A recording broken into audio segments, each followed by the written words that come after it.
Hello everybody and welcome to a brand new Elder Scrolls Online video with me, Sherman. Today guys, we are taking a look at Akaviri Guardian. This is a new Templar build that I am releasing with the Wrathstone update. It is a kind of unique build, not really unique, it's a pretty standard build, but it's one that I thought would work out really well for those Templars out there that are looking to make a tank and have a good tank for end game. Now, please remember, you can change sets around, guys. This is just a template, and you can use other sets. So, I want to be very clear on that. That's what a build is. It's just a template. It's just an idea. And it's not just an idea. It's a tested idea. So, a lot of these builds that I'm showing off are builds that work at end game or at certain intervals of the gameplay. So like if I release a beginner build, or a basic build, that is a beginner build. That is a build to help you get started into doing dungeons. An advanced build is a build that's made for dungeon play, getting into trials. And then if it's an expert build, it will be a trial capable build. It doesn't mean that it is a end game, the best of the best build. It is a end game viable build. Alright, so let's get right into it. Imperial Templar. I chose Imperial this time because I wanted to show different variances of races playing the tank role, not just one race to rule all of them. But for now, I will say this. Imperial is definitely looking like the race for Templar tanks, mainly because of the reduced costs they get in abilities now.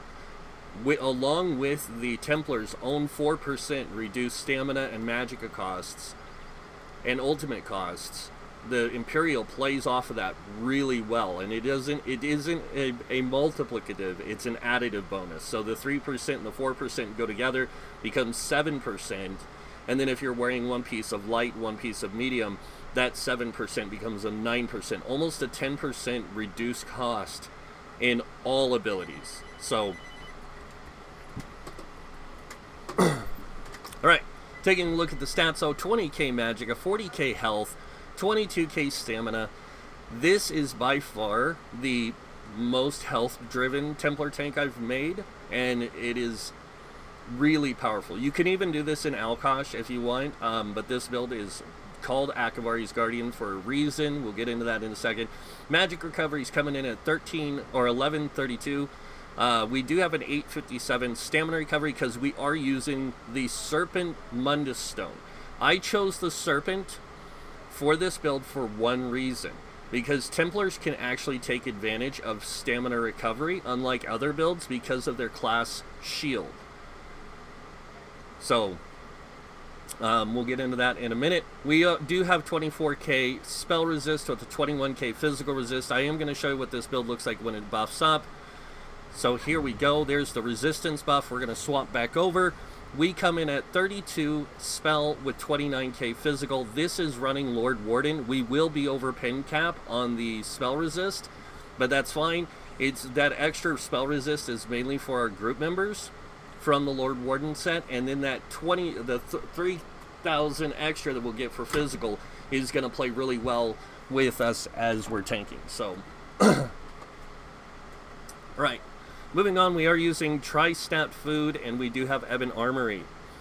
Going on to the gear, we're going to start with food and potions this time. Longfin pasty and melon sauce. Now, you don't have to use this food. Any purple food that's CP 150 or higher is going to be really good for you, as long as it's Tri-Stat. Crown pots are very good for any tank, because, or not crown, but tri-pots. The ones that give you health, magicka, stamina back, because you do use all resources on a tank, so having the ability to get all resources back is really good, and having that recovery there plays really well with them as well. I do want to show the recovery when you have a potion going, so you guys can see. We come in at 1314 mag recovery and 1007 stamina recovery. Now you got to remember, every time you throw a heavy attack and you've used some stamina, every 2 seconds, no matter what, you are getting stamina back. So when you do a heavy attack, it takes 1 second to do a heavy attack, within that time frame, you should be getting resources back most of the time. That's why Templars can get away with the heavy attack, is because, like I said, their shields are super high, so you can pop your shield and just throw a heavy attack to get some resources back if you're having any stamina issues. Alright, now going over the sets. Starting with the monster set, of course, I did say we were using Lord Warden. As you can see, the 1 piece gives spell and physical resist. The 2 piece, when you take damage, you have a 50% chance to summon a shadow orb for 10 seconds that increases physical and spell resistance of you and your allies within 8 meters by 3,870. This effect can occur once every 10 seconds. So you will go over spell pin a lot, or spell resistance you will go over a lot. Your physical resist will be right there, right on the verge. So the next set we have is Ebon Armory, of course, and this one, the 2 piece and 3 piece give max health, the 4 piece healing taken, and then the 5 piece is what we're really looking at here, increases the max health of you and your allies with up to 11 members within 28 meters by 1,118. Very powerful set. Moving on, the next set we are using is what the build is named after, and that is the Akaviri Dragon Guard set. As you can see, the 2 piece is mag recovery, the 3 piece is healing taken, the 4 piece is max health, and then the 5 piece reduces the cost of your ultimate abilities. Okay, I might have an issue here, guys. A small one, we're gonna see. Oh, this account is already logged in.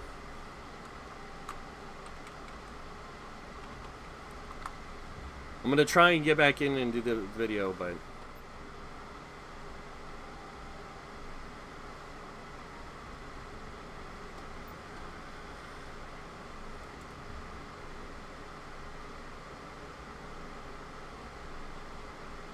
sorry guys, we got hit with a 13 inches of snow, or 15 inches of snow within like 7 hours. So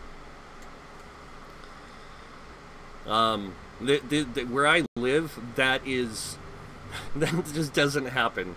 The last time this area of the country has seen 13 inches of snow was back in 1930 something, and that was a long time ago. So it's been a long time since this area has seen this much snowfall, where I live in the United States.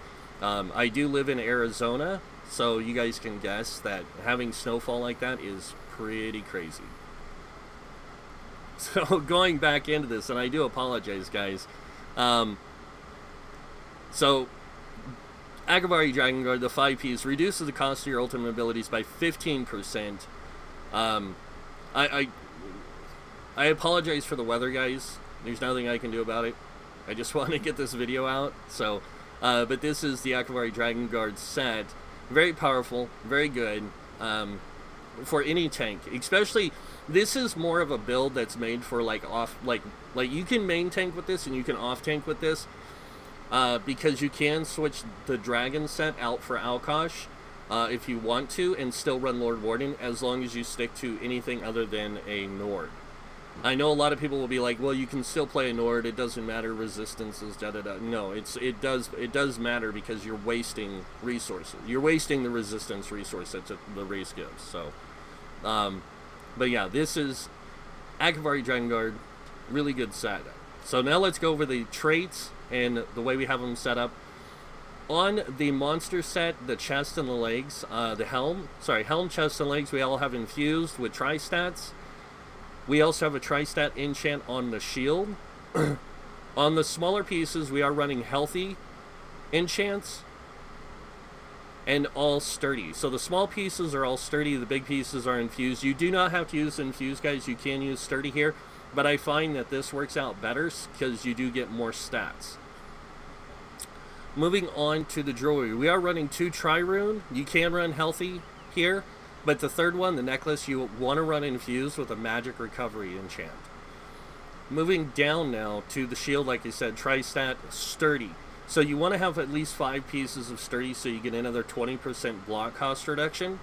And then on the weapon, we are using a decisive weapon to get extra ultimate, and we are using an absorbed stamina. You can use other enchants on this weapon. You do not have to use an absorbed stamina.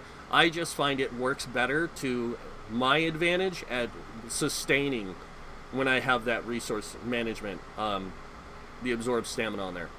And then on the back bar, we are running an Ice Staff of the Akaviri Dragon Guard infused with a Crusher enchant. This is how we're going to keep up Crusher as much as possible. So make sure you have that on the back bar.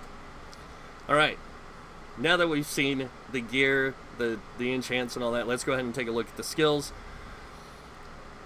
I'm going to go fast through this, guys. Make sure you just get all your class passives. It's very important because you never know if there's going to be a chance that you might need skills or something that's with passives that you can take advantage of. So always make sure you take all your class passives.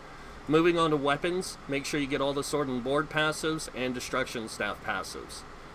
Moving on to armor, light armor, get the top 3. Medium armor, you want the top 2 and the bottom 1. And then heavy armor, you want to get all of them. The reason for the light armor and the medium armor is you do get that reduced cost in abilities. And you also get the reduced dodge rolling here. And then with the light armor, you actually get the reduced magicka cost. And you get that slightly reduced snare thing and sprint speed, which does play really well with this. So heavy armor, you want to get all the passives. Moving on to world, you can be a vampire with this build. It doesn't matter to me, in my honest opinion. I mean, an extra 10% mag recovery is nice. An extra 10% stamina recovery is nice, but not really necessary. And the 50% damage that you get when your health is below, I think it's 50% or something like that, is nice as well. But it's not really something you need. Moving on to Fighter's Guild. Take Intimidating Presence and Banish the Wicked. Banish the Wicked mainly for Ultimate Gen. And in the Mage's Guild, you just need Persuasive Will. Psijic Order, if you are going to use Deep Thoughts or Meditate, then I would suggest getting Concentrated Barrier and Deliberation. So this way you get a 5k shield along with 30% damage reduction. But that's only if you're using this ability. If you're not using this ability, there's no reason to take Psijic Order. Undaunted, you want to get the Undaunted Command and Undaunted Metal. Now you can also unlock Inner Rage if you want to have a ranged taunt, but you don't really need it when you have an Ice Staff because it has a ranged taunt built into it. So you don't really need the Inner Rage. Moving on to the Alliance. Assault. Don't need any passives from here. From support, make sure you get Magical Aid because you are using Reviving Barrier on the front bar. And you just have this here so you can get that 10% magic recovery. Imperial. Make sure you get all the racial passives. Red Diamond is phenomenal. You get 333 stamina, magicka, or health whenever you deal direct damage. And this is pretty much non-stop with this build because everything you do is almost direct damage besides your destruction staff ability. Any other abilities you use are pretty much direct damage, so you will get that health, magicka, stamina back. And then on top of that, you get that 3% reduced cost in all abilities. Alchemy, make sure you get medicinal use and provisioning, Gourmand and Connoisseur. Now, moving over to the skills. On your front bar with the Sword and Shield, you do have Pierce Armor. You have this here for the physical damage and the taunt. The taunt lasts for 15 seconds. The Major Breach and Major Fracture are also super important. You do have to keep this up every 12 seconds.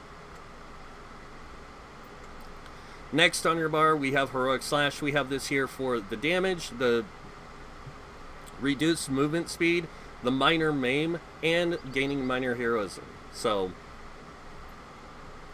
next ability on our bar is Blazing Shield. We have this here because it is a shield that is based on our max health. 34% of our max health to be exact because of CP.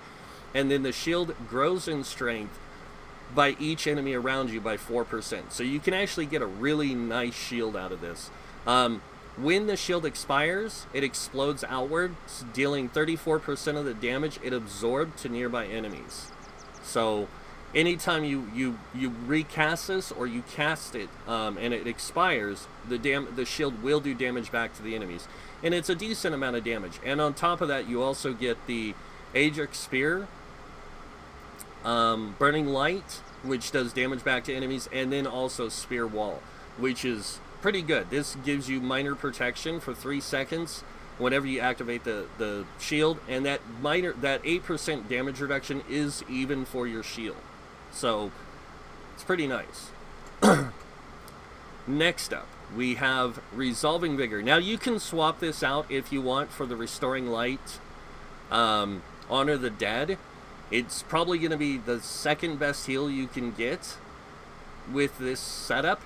But Honor the Dead is one you can use in place of Resolving Vigor. I find Resolving Vigor to be a little bit better because we are using shields quite a bit. Popping this is no problem. The next ability we have is Absorb Magicka. And as you can see, this thing gives us a shield based on 23, based on our health again. And it heals for 16% of our max health. So if you take damage, magic damage, while you have this shield up, it will heal you for 16% of your max health.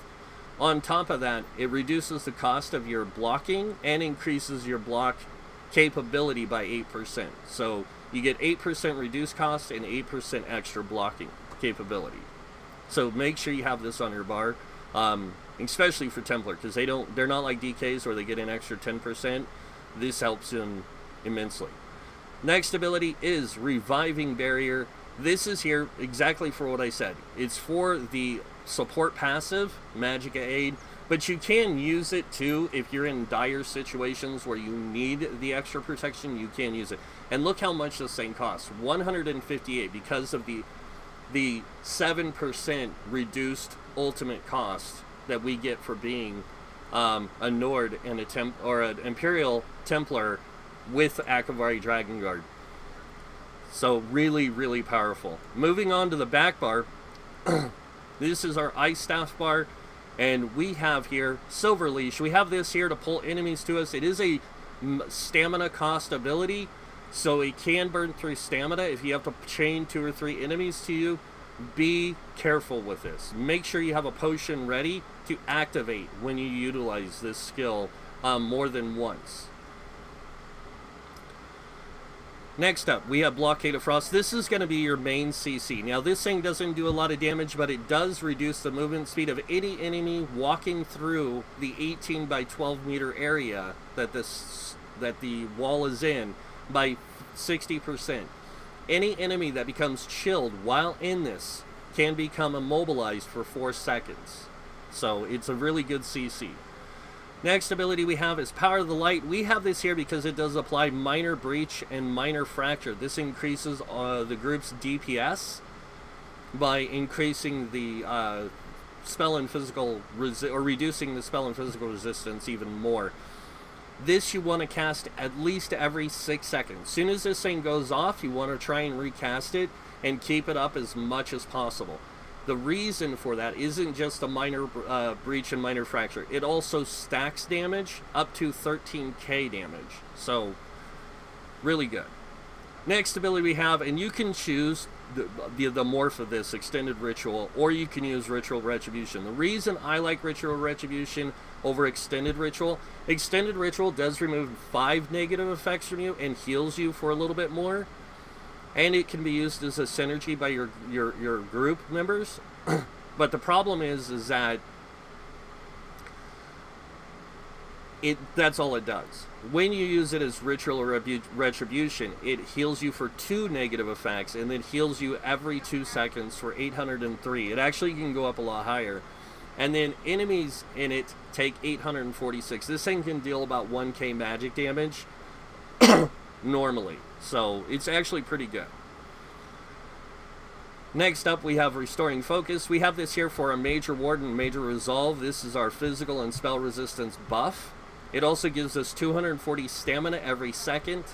And then on top of that, standing within the circle, or the ruin, gives us 50% more spell and physical resist. This is how we can reach those high resistances with this build. Now, if you move out of the circle,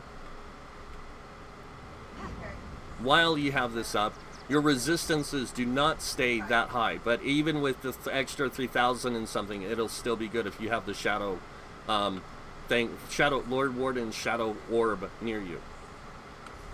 Alright, moving on to the final ability, Aggressive Warhorn. We have this here for the increased max stats to our group, which is increased max magicka stamina by 30 seconds, or by 10% for 30 seconds. But it's also for the major force, increasing critical damage by 15% for 9 seconds. Very, very good for our DPS, to help boost their DPS. It also boosts our max stats, which allows us to stay in the fight a little bit longer, which is really nice. And that is it for the skills. Moving on now to the champion points. Pretty standard setup. I use the same setup almost all the time on my tanks because I just prefer it. So you can use other CP setups if you want. Alcast has a lot of really good ones on his website, and if you know other CP setups that you'd want to use, then feel free to change these CP setups. You do not have to use these. Alright, moving through these, we have 66 in Ironclad. This reduces damage taken from direct damage attacks by 22%. Moving on over here, we have 31 into Thick Skin. This reduces damage taken from damage over time effects by 13%. Then we have 56 in a Hardy and Elemental Defender. This reduces disease, poison, and physical damage by 12%. This reduces Flame Frost, Shock, and magic damage by 12%. And yes, Thick Skin and Ironclad do stack with these 12% here, along with the 8% we get from the damage reduction when we activate our Blazing Shield. Moving on, we have 40 points in the Bastion. This increases the effectiveness of your damage shields by 16%.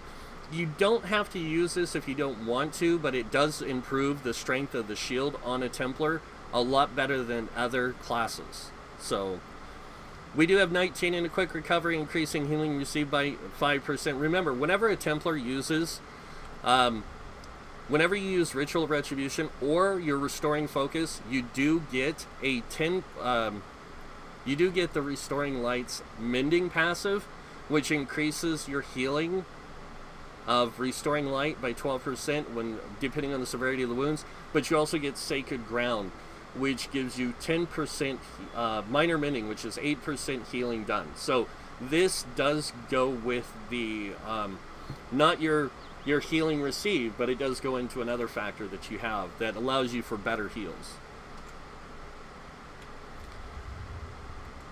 And then last but not least, we have 2 into Heavy Armor Focus, and this is just to kind of give us a little bit of a boost because we are a Templar. Templars get a 3,000 extra spell resist, and this is just kind of there to compensate for that loss of physical resist. Moving on. 56 in a Warlord. This reduces break free cost by 20%. And then we have 16 into Bashing Focus. Even though we are using 2 block cost reduction glyphs, this saves us a lot more resources if we need to bash. And it just gives us that capability to bash enemies and reduce the cost of it. So moving on over here, we have 43 into Mooncalf, 43 in Arcanus. This increases our mag recovery and our stamina recovery by 10%. And then we have 43 into Tenacity. This increases our magicka and stamina return of fully charged heavy attacks by 10% as well. I know a lot of people that like to do like 75 into here and like 43 here, or they like to do 75 here and 43 here. It's up to you. I just like this. I prefer this setup. Moving on, we have 56 into Shadow Ward. This reduces our block cost by 20%. And then we have 13 into Tumbling, reducing dodge roll by 6%.